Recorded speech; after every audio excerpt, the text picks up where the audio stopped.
रहीम। अस्सलाम वालेकुम नाज़रीन, आप यूट्यूब चैनल देख रहे हैं। मैं इमरान खान हूँ। फ़ज़ल रहमान साहब की तकरीर जो है वो गले पड़ी हुई है सबके। फ़ज़ल रहमान साहब के अपने भी गले पड़ी हुई है। उनके लोगों ने उनका बहुत साथ दिया। फ़ज़ल रहमान साहब की पार्टी, उनके रहनुमा, उनके रिश्तेदार सारे उनके साथ खड़े हुए।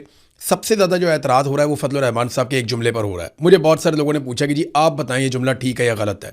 तो चले मैं अपना एनालिसिस भी आपको दे देता हूँ, क्योंकि मैं गुरेज कर रहा था इस चीज़ पर बात करने से। लेकिन क्योंकि बहुत सारे लोगों ने ये सवाल पूछा कि ये जो तकरीर में उनका एक जुमला है जिसमें वो कह रहे हैं कि अपने शहीदों का खून जो है वो हम पर एहसान ना चढ़ाओ। परवेज़ मुशर्रफ साहब का एक जुमला था कि भाई अगर फ़ौज में आए हो तो मरना मारना तो चलता ही रहता है। तो जब आप एक सिक्योरिटी फोर्स ज्वाइन करते हैं तो आपको इस बात का पहले दिन से अंदेशा होता है कि आपको गोली चलानी भी पड़ सकती है, आपके ऊपर गोली चल भी सकती है, आपको जान लेनी भी पड़ सकती है और आपकी जान जा भी सकती है। तो ये एक बड़ी रिस्की जॉब है जिसमें आपको ये सारा कुछ करना पड़ता है। तो यहाँ तक तो ये बात ठीक है। मैं आपको सिर्फ एक वाक़या सुनाता हूँ, उससे आपको चीज़ों का आइडिया हो जाएगा। ये बात है 2013-14 की बात है। मैं सियाचिन गया था। वहाँ जो मेरे एक प्रोड्यूसर थे उनके साथ एक फ़ौजी मेजर था, उसकी बहस हो गई। और बहस इस बात पे हुई कि जनाब ये जो पहाड़ हैं पीछे जो इंडिया के कब्ज़े में हैं, इन पे पाकिस्तान का कब्ज़ा होना चाहिए था। तो इंडिया ने आपसे ये छीन लिए और आप आज तक वापस नहीं ले पाए। इस बात के ऊपर वो आपस में बहस कर रहे थे। तो वो मेजर साहब बहुत जज्बाती हो गए और उन्होंने जज्बाती होकर कहना शुरू कर दिया कि हम यहाँ पे जाने दे रहे हैं, हम यहाँ पे कुर्बानी दे रहे हैं और आप हमें बातें सुनाते हैं। उन्होंने कहा जी देखें, मैंने आपसे पूछा कि क्या हमारा कब्ज़ा यहाँ तक होना चाहिए था या इससे आगे भी ज़मीन हमारे पास होनी चाहिए थी। तो आप इसका जवाब देने की बजाय मेरे ऊपर अटैक कर रहे हैं। तो ये तो आप तस्लीम करें ना कि बहुत सारा एरिया जो सियाचिन का पाकिस्तान का था वो इंडिया ले गया। कम से कम यहाँ तक तो आप मान लें कि आपकी गफलत की वजह से बहुत सारा एरिया चला गया, फिर आगे बढ़ जाते हैं। तो वो मेजर साहब ने मेरी तरफ देख के एक सवाल पूछा कि आप बताएं इमरान साहब, कोई 30-40 हज़ार के लिए, 50 हज़ार के लिए कोई अपनी जान देता है 40-50 हज़ार की नौकरी के लिए? तो मैंने उन्हें जो जवाब दिया वही जवाब मैं यहाँ पे आप सारों को दे देता हूँ। मैंने कहा जी हम जो आपको पैसे देते हैं ना वो आपके वक्त के लिए आपको हम देते हैं, कि जो आप सर्विसेज दे रहे हैं, आप जो नौकरी कर लें उसके लिए हम आपको पैसा देते हैं।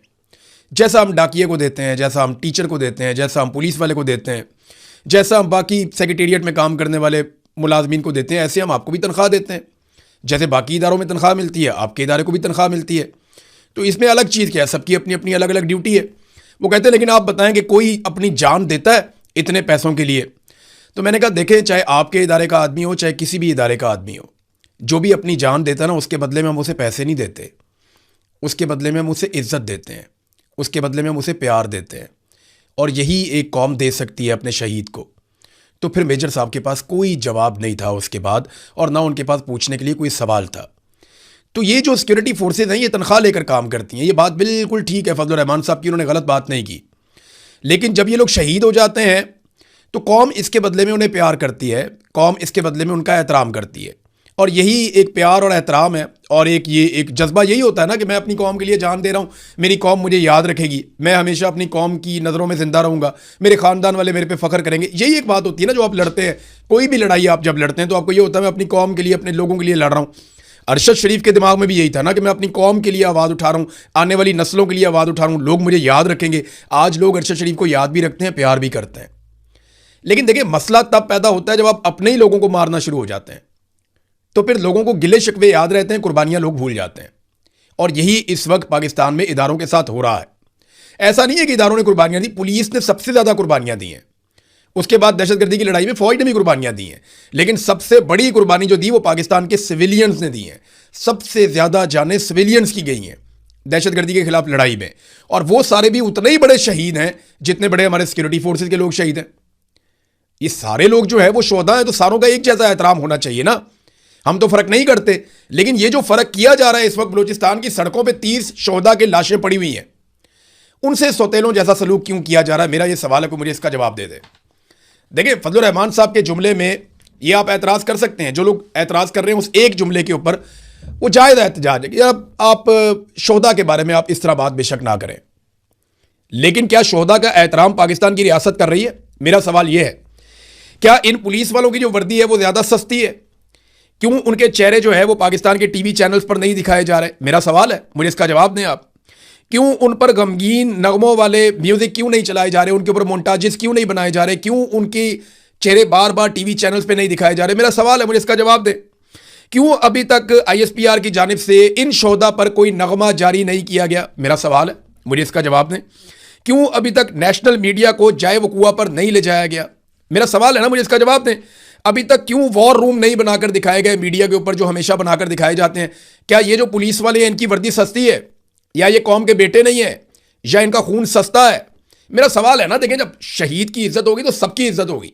चाहे कोई बॉर्डर के ऊपर शहीद हो जाए, चाहे कोई दहशतगर्दों से लड़ता हुआ शहीद हो जाए, चाहे कोई अपनी दुकान पे बैठा हुआ अपना कारोबार करने के लिए गया, वहां पे कोई धमाका करके उसको शहीद कर दे, तो ये सारे शहीद हैं हमारे लिए, सारे मोहतरम हैं। चाहे अरशद शरीफ दियारे गैर में शहीद हो जाए, कीनिया की सरजमीन पे मारा जाए, वो भी हमारे लिए शहीद है, वो भी हमारे लिए उतना ही मोहतरम है, मोतबर है, बल्कि वो ज्यादा अहमियत इसलिए रखता है कि उसकी कोई लड़ने की ट्रेनिंग नहीं थी। वो पूरी कौम के लिए आवाज उठा रहा था, अकेला वहां पे पड़ा हुआ था दियारे गैर में, वहां पे शहीद हो गया, तो उसकी भी उतनी इज्जत होनी चाहिए। मेरा यह सवाल है कि क्यों अभी तक शोहदा के लवाहिकीन और उनके वारिसान के इंटरव्यू टीवी चैनल पे नहीं दिखाए जा रहे? क्या ये वर्दी इतनी सस्ती है कि आप नहीं दिखाएंगे? इनके साथ सौतेलों जैसा सलूक आप करेंगे तो आप खुद कंट्रोवर्सी में जा रहे हैं। पाकिस्तान के इदारे एक तफरीक पैदा कर रहे हैं जो नहीं होनी चाहिए। ये क्या वजह सिर्फ ये है कि ये आपके अज़ाइम या आपके मकासद के रास्ते में नहीं मारे गए, या ये सस्ते लोग थे, या इनका खून सस्ता था? देखिए, अमेरिका ने अपने एक पायलट को बचाने के लिए, देखें, शेर तो हमें यह भी सुनाए जाते हैं कि काफिर हो तो शमशीर पे करता है भरोसा, मोमिन हो तो बेतेग भी लड़ता है सिपाही। ये जगह जगह लिखे हुए हैं। हमें एस्टेब्लिशमेंट के लोग ये शेर सुनाते हैं बार बार जज्बाती करने के लिए, और बहुत सारे इस तरह के। लेकिन मेरा सवाल ये है कि वहां पे लड़ने के लिए क्यों नहीं गए जहां पे आपके पास बेशुमार असला था? वो तो बेचारे आपका इंतजार करते रहे, वो तो आपको देखते रहे। अमेरिकन पायलट एक गिर गया था ईरान के अंदर। अमेरिका ने तारीख का महंगा तरीन और मुश्किल तरीन ऑपरेशन किया अपने पायलट को निकालने के लिए। याद है आपको? थोड़ा सा पहले की बात है। डोनाल्ड ट्रंप वगैरह ये 2 रातें सोए नहीं सारे लोग। इन्होंने व्हाइट हाउस के अंदर पूरा एक वॉर रूम बना दिया था और पूरा एक ऑपरेशन किया गया था बहुत बड़ा, जिसपे अरबों रुपए इन्होंने खर्च कर दिए थे कि हमने हर हाल में कई अपना सामान इन्होंने कीमती ज़ाया करवा दिया, अपने एयरक्राफ्ट ज़ाया करवा दिए। लेकिन ये अपने एक एक बंदे को ईरान से निकाल कर लेकर गए। जब ईरान में पायलट गिरा था, वो वाकया आपको याद होगा। तो हम अपने 30 जवानों को किसके रहमो करम पे छोड़ रहे थे? हमने वहां पे क्यों छोड़ा? हमें भी चाहिए था वहां से उनको निकालते। देखिए ना, पाकिस्तान अब सालसी दुनिया की तो करवा रहा है। वो डोनाल्ड ट्रंप भी बाज नहीं